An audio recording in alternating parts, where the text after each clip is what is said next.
Motorcycle traction is the friction between your tires and the road surface, and it's essential for safe and enjoyable riding. So in this video, I'm going to give you 5 tips to help you maintain and maximize your traction so you can have a long, enjoyable ride. The first tip to help you with your traction is to check your tire pressure regularly and keep it at a recommended level. You can find out the recommended level by checking your motorcycle operator's manual or looking online. Underinflated or overinflated tires can affect the tire's contact patch, heat generation, and wear, which can reduce traction and increase the risk of a blowout. Now that you've got your tire pressure checked out, the next thing you want to do is avoid braking or accelerating hard while you're in a curve. Doing this can overload your tires and cause them to lose grip on the road. If you need to slow down or speed up in a turn, you want to make sure and do it smoothly and gradually. And ideally, you want to get all that speed adjustment done before you enter the turn, like I talk about in my other videos. With that taken care of, the next tip is to be aware of the road conditions and potential hazards that can reduce your traction, such as wet pavement, gravel, sand, oil, coolant,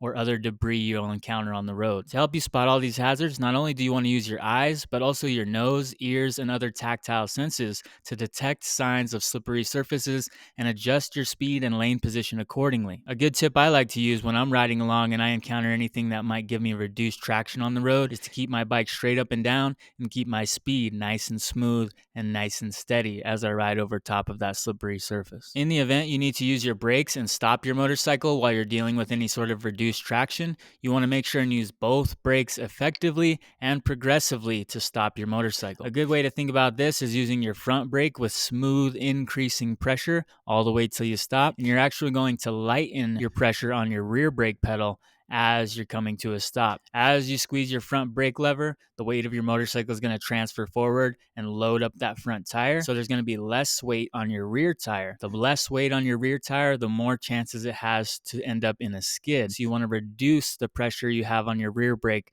as you're coming to your stop. Along with practicing those good braking habits, you also want to practice your other riding skills and learn how to handle these different situations before you're actually encountering them on the road. For example, you can try talking to yourself while you're riding around on your motorcycle, describing what you see, any hazards that you come across, and what you're planning to do about it. This will help you to stay focused and alert and train your brain to pick up on those hazards and analyze them and then have a correct and appropriate response to dealing with them. All of these things combined will help improve what kind of traction you have currently and what things on the road might reduce your traction coming up ahead. Then you can decide what steps you're going to take to deal with that ahead of time so you don't put yourself in a bad situation in the first place. Now, these are just some of the basic tips to help you improve your motorcycle traction. But remember, traction is not a fixed quantity, but a dynamic and variable factor that depends on many elements. By paying attention to these elements and riding accordingly, you can enhance your safety and enjoyment on the road, and you can have a whole lot of fun riding safely and responsibly